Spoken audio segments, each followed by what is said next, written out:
Well, welcome back, ladies and gentlemen. We're going to talk now about Reconstruction. And again, I want to just say a general word or two about Reconstruction before I talk about the specifics of Reconstruction, the historical Reconstruction. Reconstruction is a word which means what? You put things back together. To reconstruct, you put something back together. And so Reconstruction is about putting a nation back together.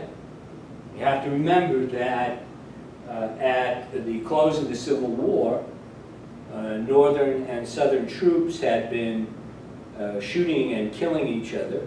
I think somewhere in the range of 600,000 or 700,000 human beings died in that war. And anytime that you have people shooting and killing you, and you're shooting and killing someone else, you have a great deal of hatred and animosity built up in relationship to the opposite side. So you, in some way, have to immediately heal some of the terrible wounds, both physical and psychic wounds of this war, and allow these people to come back together. The southern states had withdrawn from the Union. They did not have representatives in Congress. How are they going to come back into Congress? How are they going to reconstitute their individual state governments without the institution of slavery, which is abolished as a result of the Civil War? Those are some of the questions. And probably the most important question is the question of labor. Because the abolition of the institution of slavery, that, as I said in the previous lecture, all the productive work of the South was done by slave labor. Slavery is abolished. You've got to figure out a way of reconstructing the Southern economy in the absence of a system of slavery. So this is the general overview of what Reconstruction is. I find, much to my surprise and dismay, that many, probably most of my students in my History 202 classes have not been taught anything about Reconstruction. In any case, when we talk about Reconstruction, we are talking about two distinct reconstructions. The first of these reconstructions, running just a year from 1865 to 66, is presidential Reconstruction, and then from 1866 to 1876, congressional Reconstruction. If you think about the two names, presidential and congressional Reconstructions, immediately you see that the difference is who's going to be in charge, who's going to run the process of bringing this nation back together. Who's going to set the terms for how this nation is going to be brought back together? Is it going to be the President of the United States, or is it going to be the Congress of the United States? Now, of course, Lincoln was President of the United States through the whole of the Civil War. I think the battle of the last major battle of the Civil War, the one where Lee surrenders to Grant, Battle of Appomattox, was concluded on April 12, 1865. 3 days later, April 15, 1865, Abraham Lincoln was assassinated. So,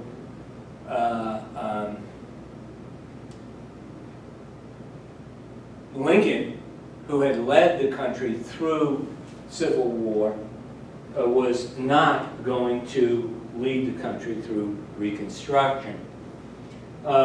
If he was not going to lead the country through Reconstruction, he had thought about and developed a plan for Reconstruction. And this plan, you can call it presidential Reconstruction, you can call it the 10% plan.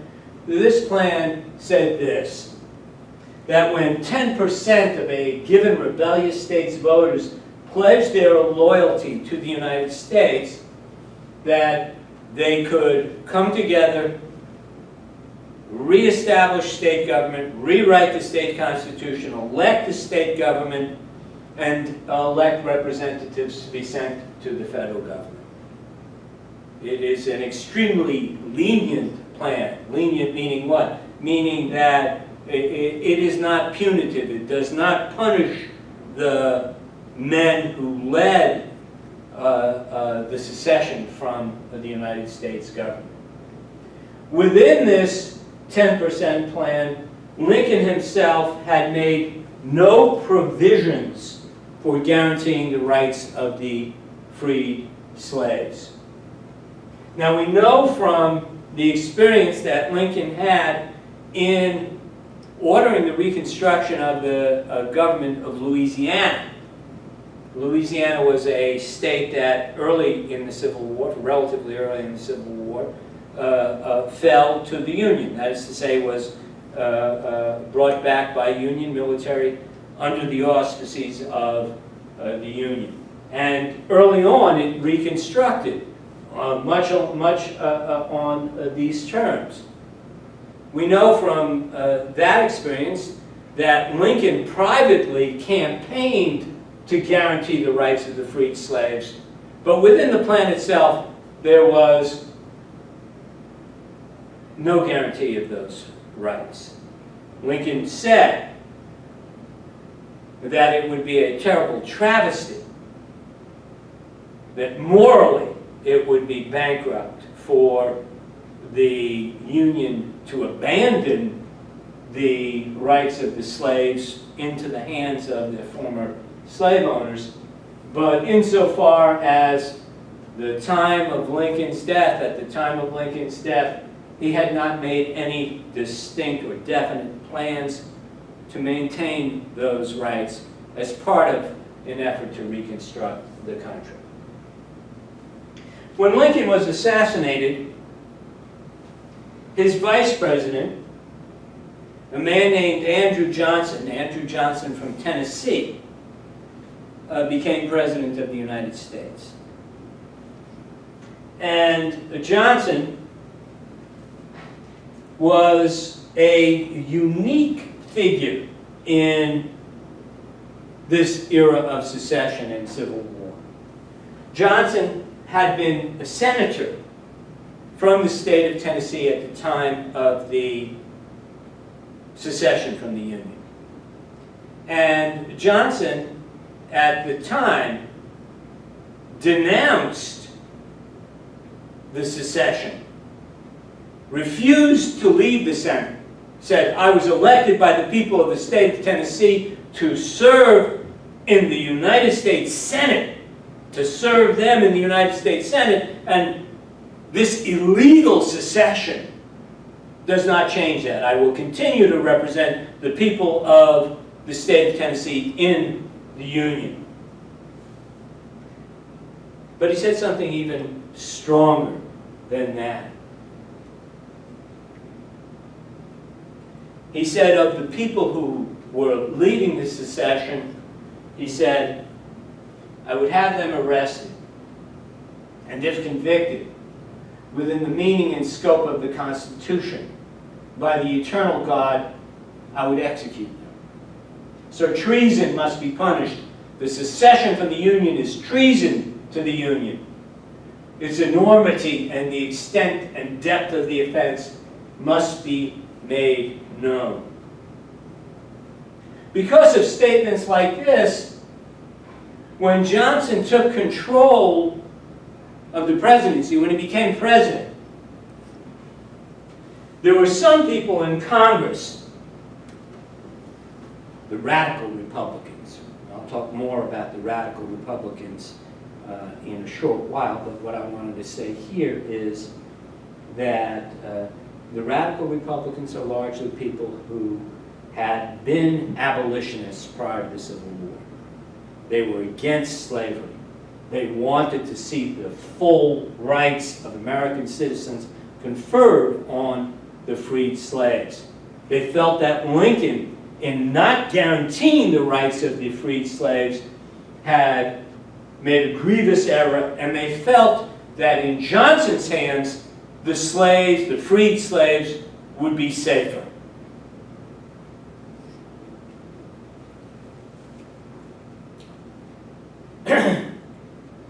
So they looked at statements like this and they said, I think with Johnson, we think with Johnson that the slaves, the freed slaves, the freedmen are going to be guaranteed their rights.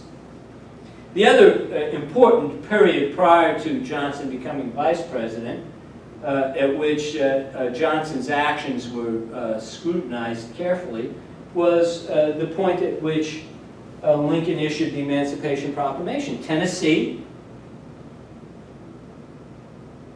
our senator from Tennessee, Andrew Johnson. What are you going to say, Senator Johnson, about Lincoln's Emancipation Proclamation? Tennessee is a slave state. What do you think about it? When Johnson, at the time of the Emancipation Proclamation, said, I'm with it.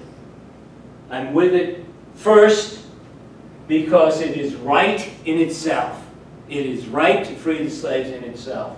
And second, because in the emancipation of the slaves, we break down an odious and dangerous aristocracy. Odious, hateful.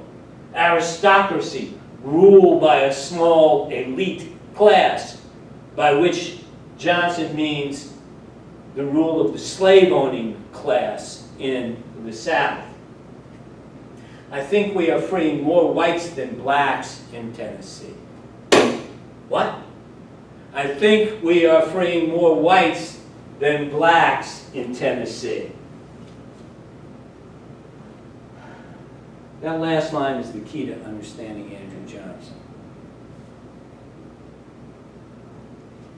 Andrew Johnson had been born a poor white. Most poor whites very consciously idolized the slave owner, wanted to become like the slave owner. There were very few poor whites, very few poor whites, who understood that the problems that they as poor whites felt in the South, the lack of good land, the lack of the ability to get a skilled job, that was directly due to the system of slavery. Johnson was one of these few poor whites, born poor, who understood that the condition of the poor white was a direct result of the power of the slave owners, the power of the system of slavery that was under those slave owners. And so Johnson hated the slave owners. But what that hatred concealed, I think, was also an envy of the slave owners. Johnson, he rose to be a senator, he rose to be vice president, finally president. Johnson was a very clever man. He must have been a very smart man.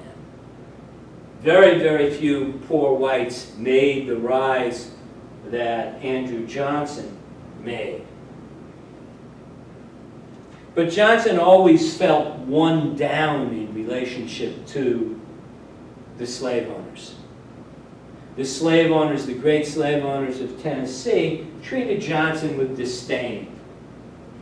Because that's how you treat poor whites. You treat them with disdain. You humor them. But you really know that you're better than they are. And Johnson always felt one down. He felt lower than the slave owners. And the slave owners understood, the former slave owners of the South, had been dealing with poor whites, playing with the psyches of poor whites for many generations. And so they knew something about Andrew Johnson. They knew something about how to control Andrew Johnson. And so when Johnson took office, really within weeks of his taking office, slave owners began to visit the White House. And they flattered Andrew Johnson. They said to Johnson, "Johnson, with you as president, we are confident that the problems of the South and the problems of Reconstruction can be handled amicably, can be handled well, so that the Union can come together quickly." If this was a Shakespearean play, we would say that the slave owners came to the White House and kissed the ring of Andrew Johnson. And Johnson ate it up. For the first time in his life, these Southern slaveholders were giving him the kind of respect that he had sought after from them for so long. And he does a 180. From having said, if it were up to me, I would execute them, he goes to, I'm going to take Lincoln's 10% plan. I'm just going to add one thing to it. I, Andrew Johnson, give myself the right to pardon the former leaders of the Confederacy, allowing them back into complete political life. And he does that. Within a few months of taking office, Johnson issues 14,000 pardons to leaders of the Confederacy. So we're not talking just generals here, we're talking generals and captains and colonels and members of the legislature, the Confederate States of America legislature, all given pardons. And within 9 months of taking office, every southern state, every state that had been in rebellion, except for Texas, every other Confederate state had completed the terms of presidential Reconstruction, the 10% plan. And here's how they did it. The first thing they did after they pledged 10%, they got 10% of the guys to get together and say, I pledge allegiance to the Union. Yes, we're with the Union again. After they did that, they set about writing a new constitution, state constitution. And the first thing they did was they took out a copy of the old state constitution. And everywhere in that constitution, in that state constitution, where the word slave was, they drew a line through the word slave. Emancipation Proclamation and the 13th Amendment had abolished slavery. Our state constitution cannot have that word in it. So we're just going to cross that word out. We won't change anything. We're just going to disappear that word. And on top of that word, we're going to write not slave, but black. So all references in the Constitution and the codes of law of the various states, slave is eliminated, black is put in. The former slave codes, the codes by which slaves were regulated in the pre-Civil War South, didn't change at all.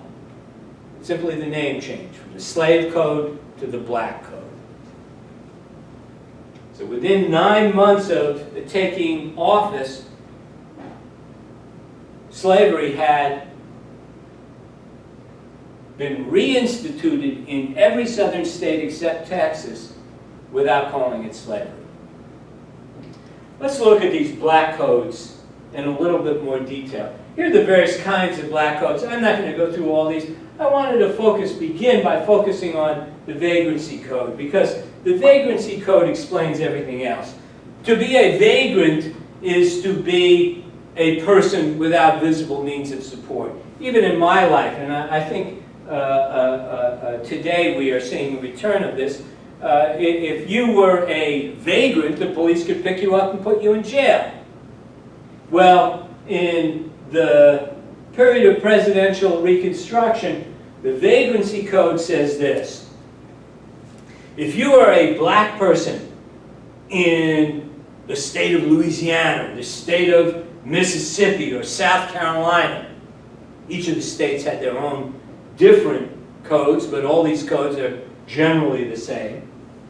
If you are a black person in this state, former slave state, then you are required, in order that we know that you're not going to be a burden on society, a vagrant, a person without any means of supporting himself.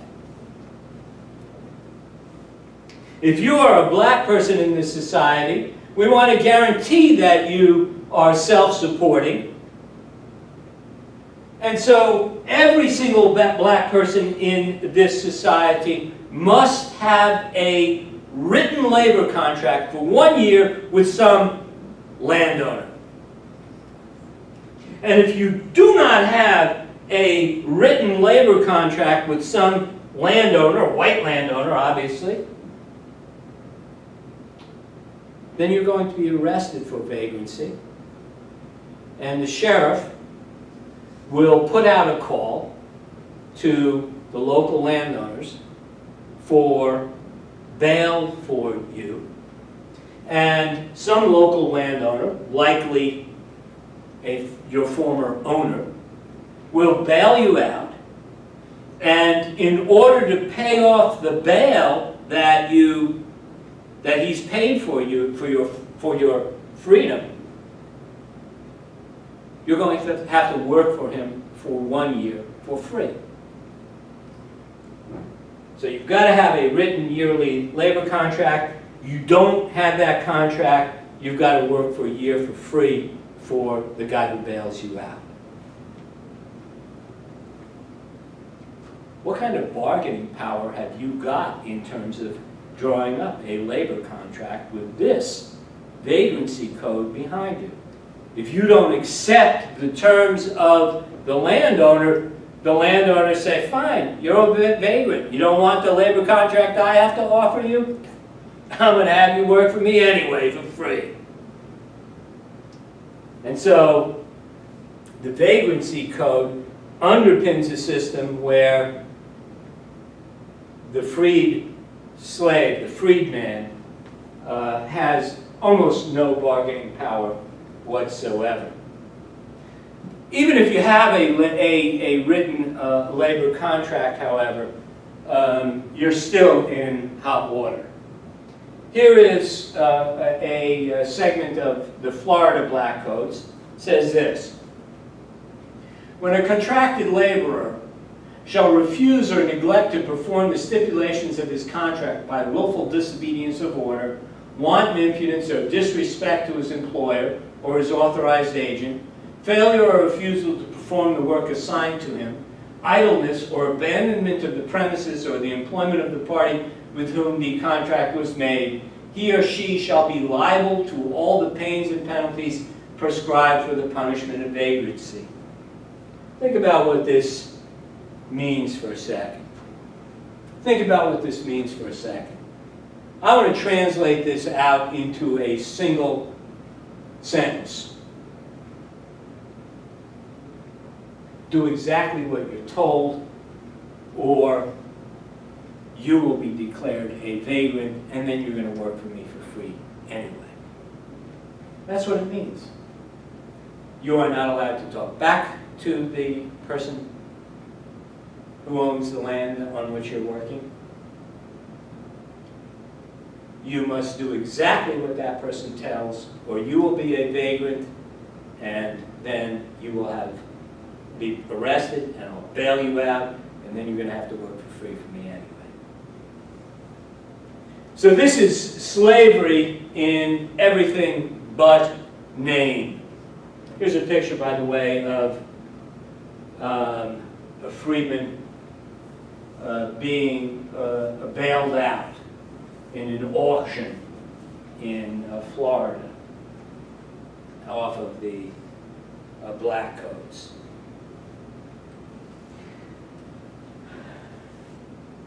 So under Johnson, under presidential Reconstruction, the South sets about to reinstitute slavery without calling it slavery.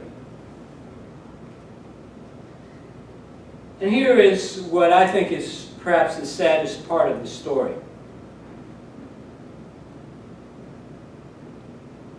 I would like to suggest to you that if the South had gone no further, Southern leaders had gone no further than simply saying, we're going to reinstitute slavery, we won't call it slavery, that would be offensive. We're going to reinstitute slavery. I want to suggest to you that the North would have gone along with that program of reinstituting slavery.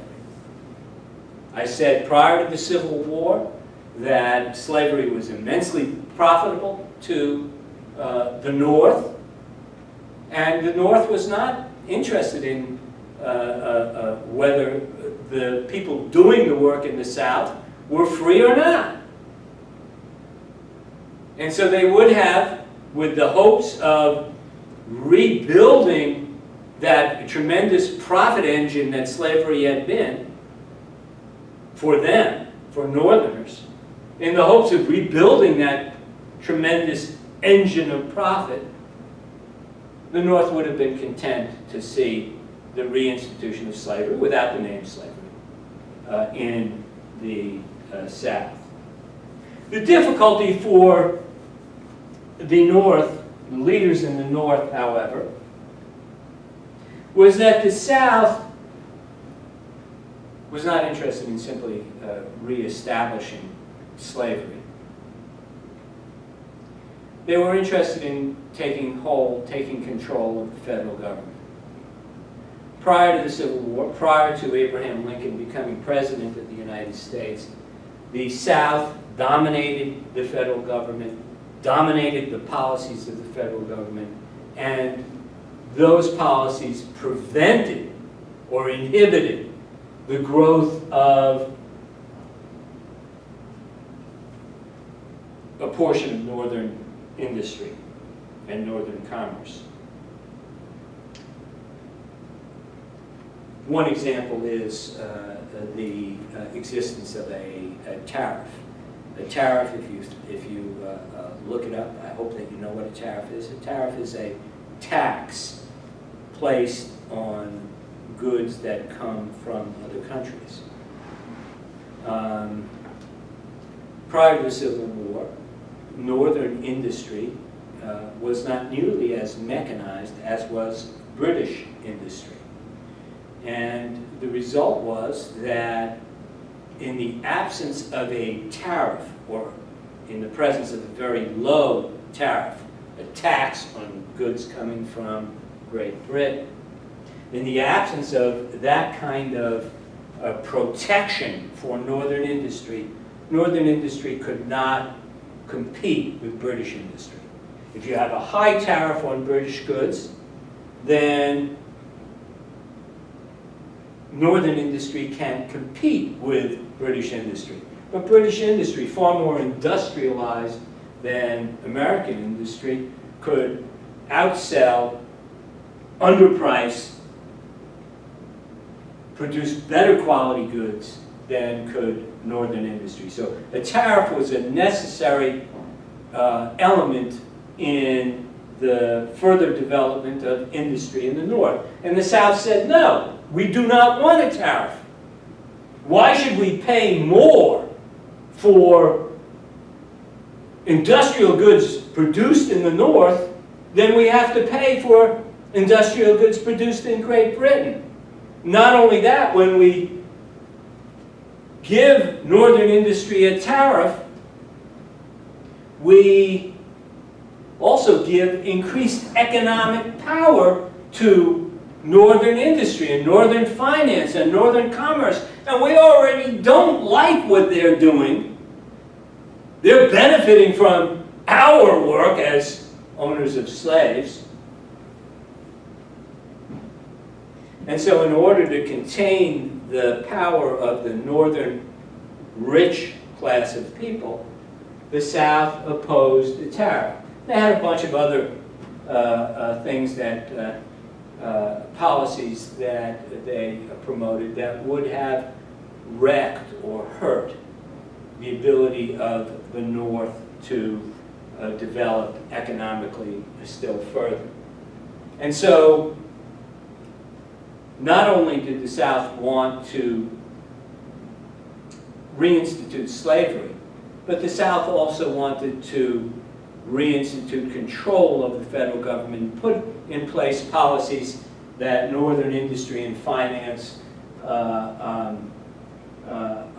would have hurt Northern industry and finance. And so here are a number of examples of the kind of policies the South would have put in place to inhibit the growth of the economic and political power of the Northern elite classes. I'm not going to go into each of these in detail. I've talked about the tariff. That's the example I want you to be aware of. But what I want to tell you now is this, is that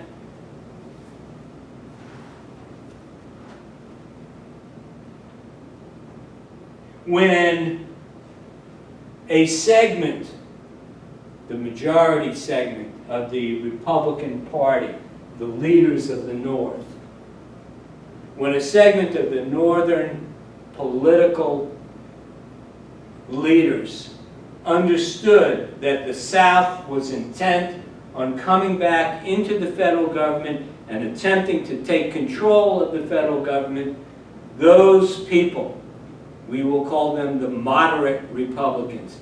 The moderate Republicans panicked. The moderate Republicans were the political representatives of the Northern business class, the merchants, the bankers, the industrialists. And when they saw the South attempting to come back into Congress and take control of the federal government again, they panicked. And I should add one thing.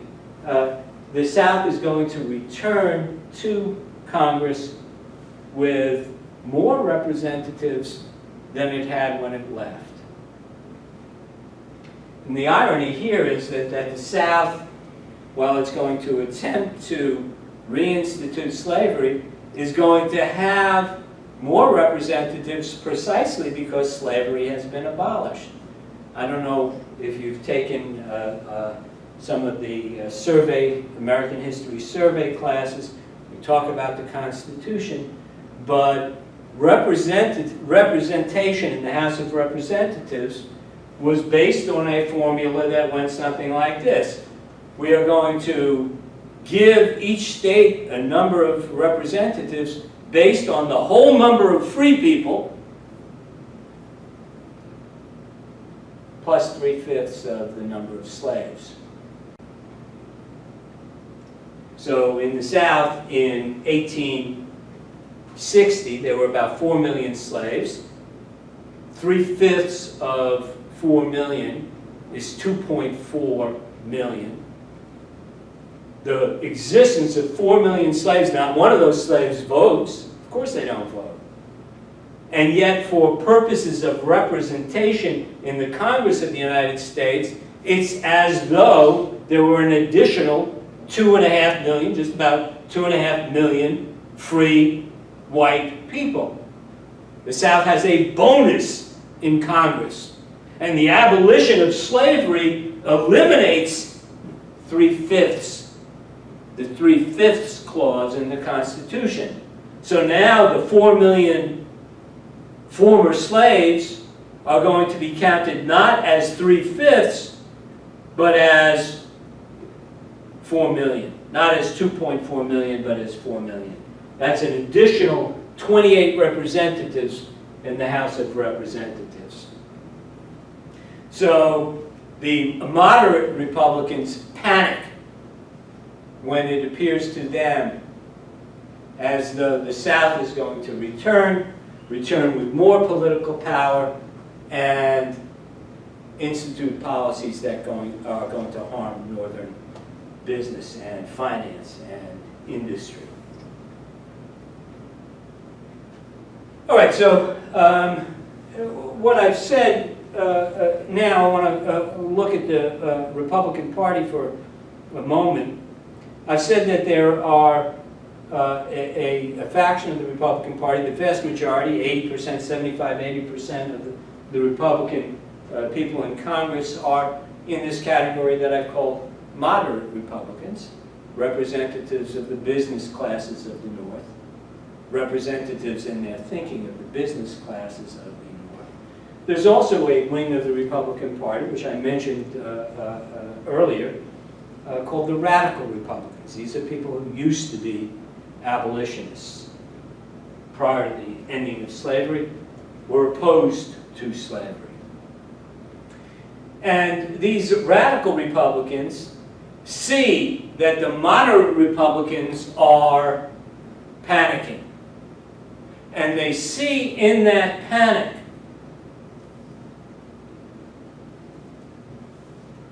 the possibility for getting rights for the freedmen, the former slaves.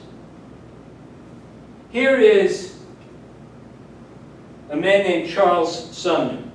Charles Sumner was the leader of the radical Republicans in the Senate of the United States.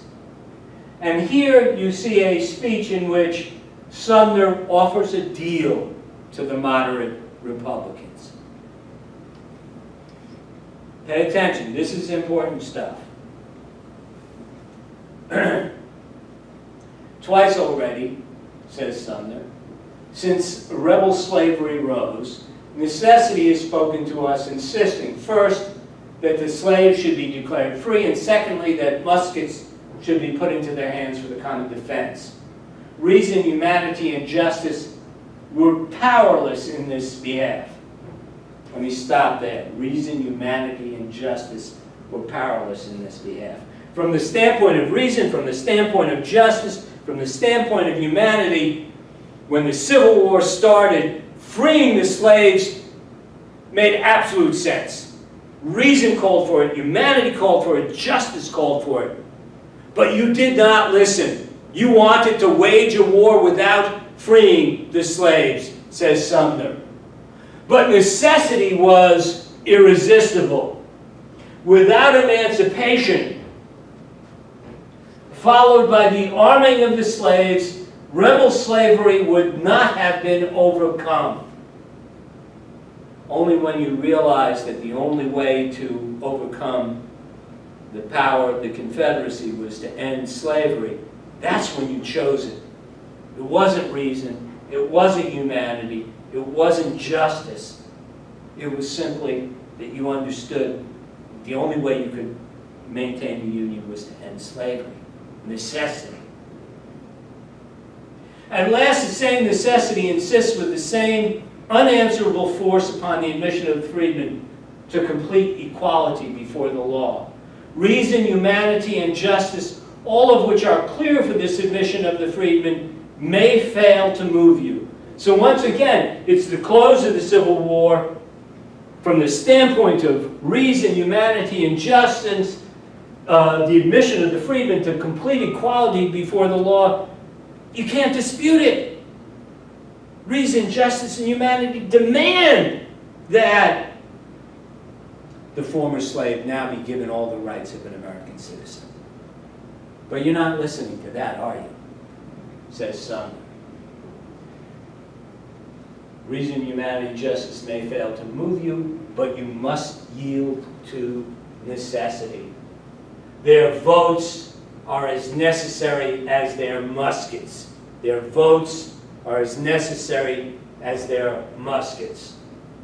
Without them, without their votes, the old enemy will reappear, and in alliance with the Northern Democratic Party, put us all in peril again, postpone the day of tranquility, menace the national credit by assailing the national debt. To my mind, the nation is now bound by self-interest, i.e. self-defense, to be thoroughly just. So Sumner is saying this.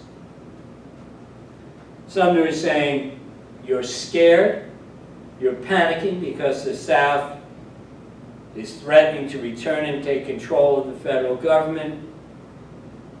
The answer to your fears is the complete equality of the former slaves, their admission to all the rights of American citizens, and their votes. They will use their votes to defend the Union that freed them. That's what Sumner is saying. And so it is this deal that Sumner and the radical Republicans suggest to the moderates that becomes the basis for congressional reconstruction. We are going to reconstruct this country, giving rights to the freedmen, all the rights of American citizens to the freedmen, not because it is the right thing to do, not because it's moral, not because it's just, but because it's the only way that we can keep the unrepentant Southern leaders from resuming control of the federal government. It's a sad, sad story. And I will continue it in our next segment.